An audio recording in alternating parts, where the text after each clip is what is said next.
Hello everyone, thank you for taking the time to view my channel. And I think this video I'm going to be talking about knives. I haven't really spoken much in my opinion on knives, but I have been thinking about this for a while now. I've had so many knives throughout the years of me doing this, and I've had all different kinds. I've had pretty much almost every known manufacturer of knives, and to this point they're all gone except for one. And I think just going out and doing this in the field, you kind of realize what you like, and as your skill grows, your idea of the knife changes, and then you start to realize what really is important. Now, I've had extremely expensive knives, $200-300 knives, and I've used them for a while, and then I've strayed away from it. And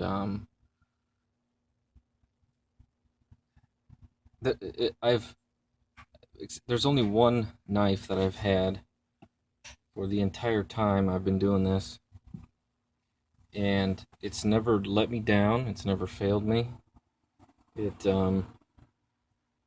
always done exactly what I needed to do, and I keep trying to convince myself that there's something better, that this knife might be able to beat this one. And I've been constantly searching, trying out different knives. I've been through at least over 30 to 40 different knives trying to beat this one knife that I still have, and I still haven't been able to find it.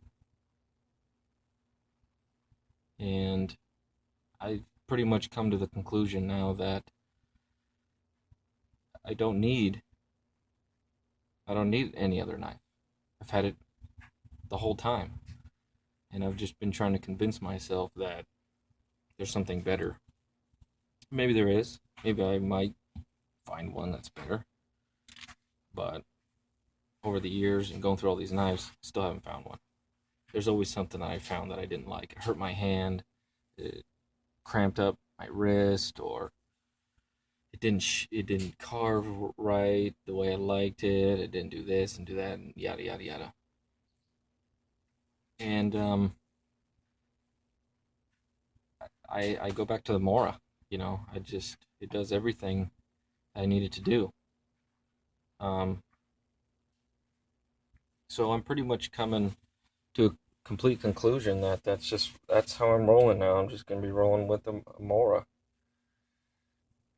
And the Mora that I had um, from the beginning is the regular heavy duty companion, and the sheath has been pretty beat up, and it's starting to you can kind of see the white marks, which is indicating that the belt loop is soon going to be breaking off. And she's pretty beat up, but you know what? She's never let me down. And I've been trying to find all these knives to beat it, and I haven't. I can't. I haven't found one, and I don't think I will anytime soon. So it she I don't know, man. You just can't. I can't. It can't be beat. I think in my opinion. And so I think this is just how I'm rolling now. I'm just gonna be rolling with just Mora. And so that's all I have now. All I have is Moras now. So this is my first one that I had, and the sheath started to give out, which most of them do. But there's a little trick that you can do. Is you can kind of see it kind of bowed here. Now all I did was take my heat gun and heat it up, and with gloves on, just squeeze it together like this, and it creates a little bit more friction when you put it in. She's not gonna come out, but so I have Kydex sheaths that I make. I make Kydex, but I'm just gonna for this for I'm just gonna keep using this sheath. So more heavy duty companion, and I also have the whoops the let's see high Q, more high Q robust in this Kydex sheath that I made.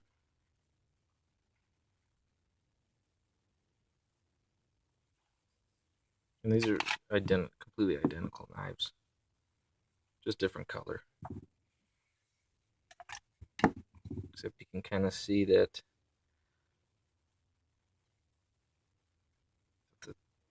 you can't really tell. But this one's the belly of it is not pronounced as this one is, because that one's been sharpened so many times. So I like these ones equally, but this one, of course, is going to have more sentimental value. So I have these two, and then I also have a 511, which I like a lot. I cut off a portion of the guard because it would I have medium hands, so it would kind of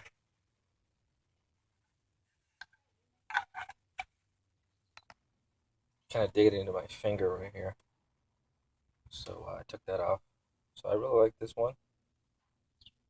Good knife.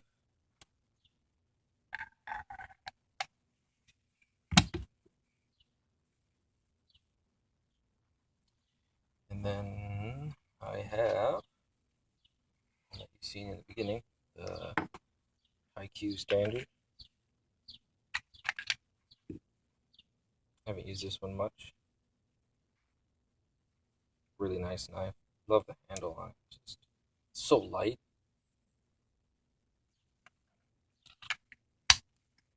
And I just made this sheath yesterday.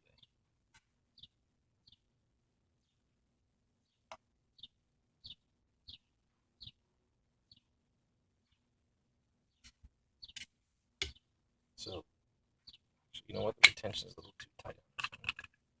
You know this is never going to come out.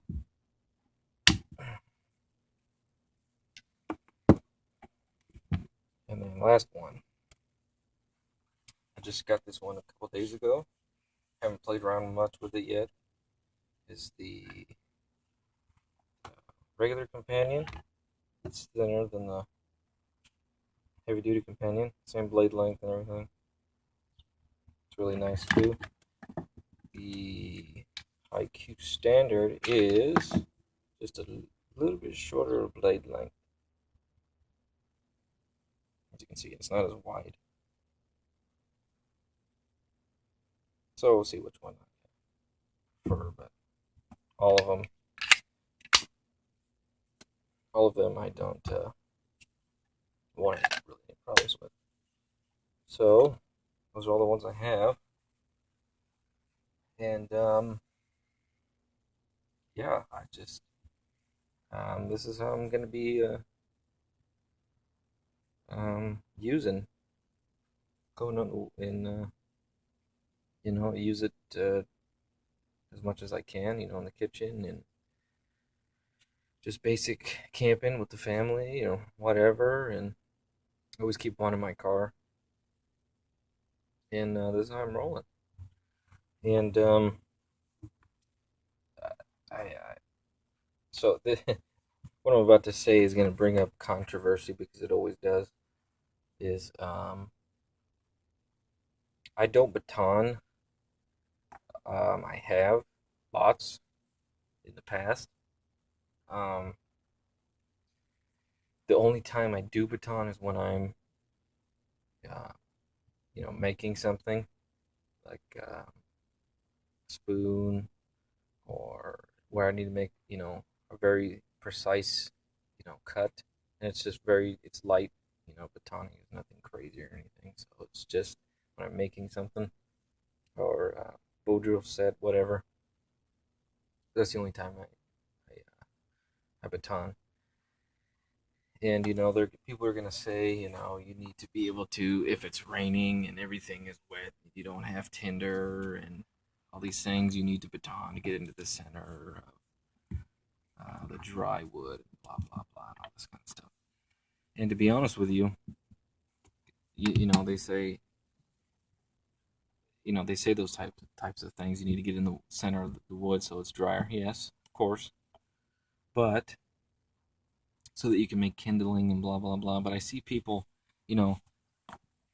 making kindling by batoning the wood down, making it smaller to something about this size, and then taking their knife like this, and then pounding into it and splitting it that way, or down the center, like that. And that is just unnecessary. It really is. If you like doing that and you want to do that with your knife, then fine. But you don't have to do that. And I'm going to show an example of why you don't have to split wood like that. And I'll show you how to do and make your kindling this way, which I'm going to show you right now. Now, realistically, if you needed to get into the center and whatnot and make shavings, so I'm going to be talking about if you're carrying an axe, not just if you're carrying a knife. So there are many ways to make kindling. One, split the wood with an axe, which is what it's used for.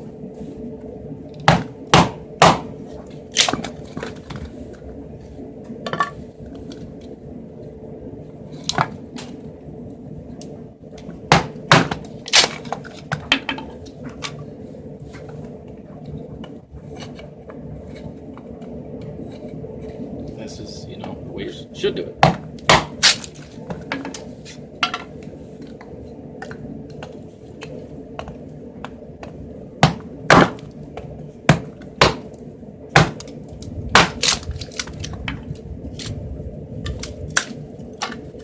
Now then, someone's going to ask, what if I don't have an axe? Well, this is what we're going to do. My axe away.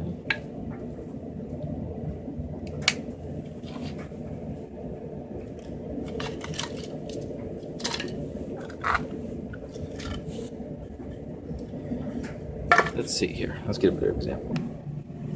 So if you only had a knife, now, let's just say this piece of wood right here is just a dead stick that has the bark on and whatnot and blah blah blah blah blah, okay?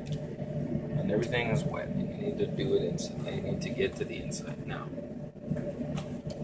you do not have to start splitting to get into the center. I mean, I understand this is smaller, but I'm just giving you the idea of what I'm talking about. So, I don't have to do this to get into the center and break it, and, make smaller pieces and whatnot and everything like that. Do feather sticks. Make shavings. Get thick shavings. Like this. Or like this. Get thick shavings if you want to use for your kindling.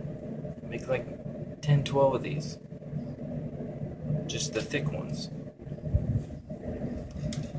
Or make thick and then fine. Make a bunch of feather sticks and then light your fire.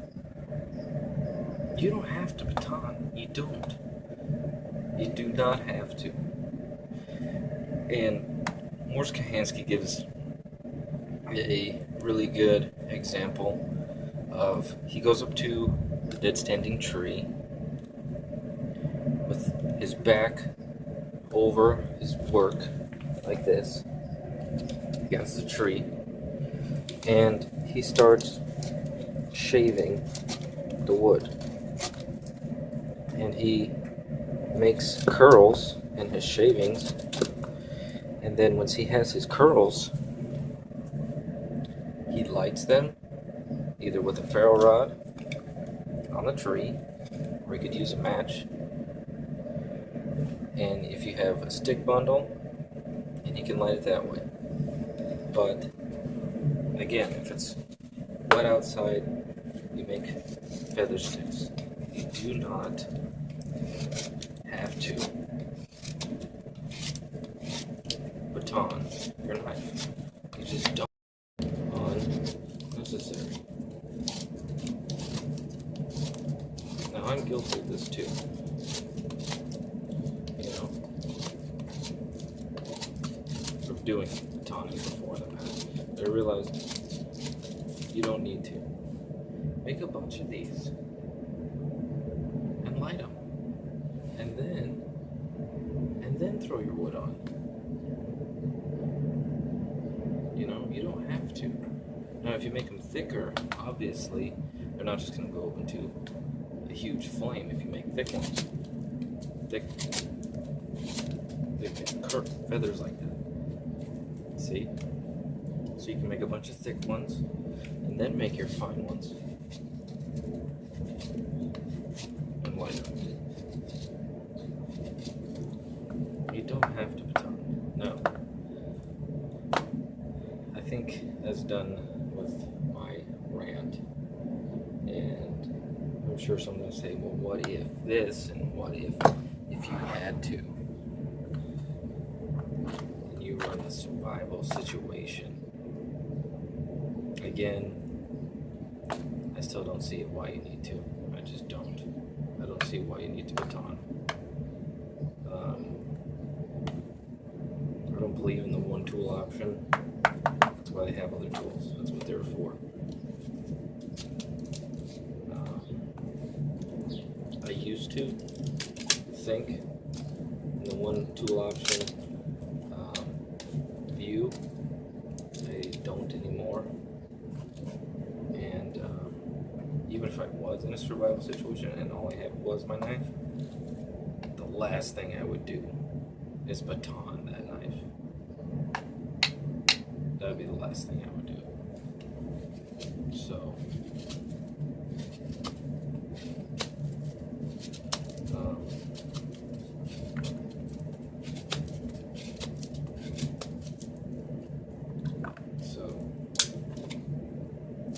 I think that's my 2 cents on batoning.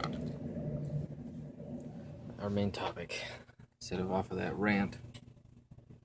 So, I would like to know what you guys carry, why, and just your opinion on things.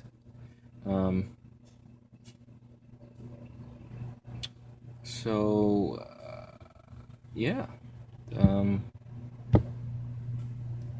If you want to roll with two $300 knife, that is completely up to you. Do I think two $300 knife is better than a $15 Mora? In my honest opinion, no, I don't, because I've had them. So I'd like to hear from you guys, what you guys think. So please go ahead and leave a comment. I appreciate your views and your thumbs up, and thank you for taking the time again to watch my video. Thanks.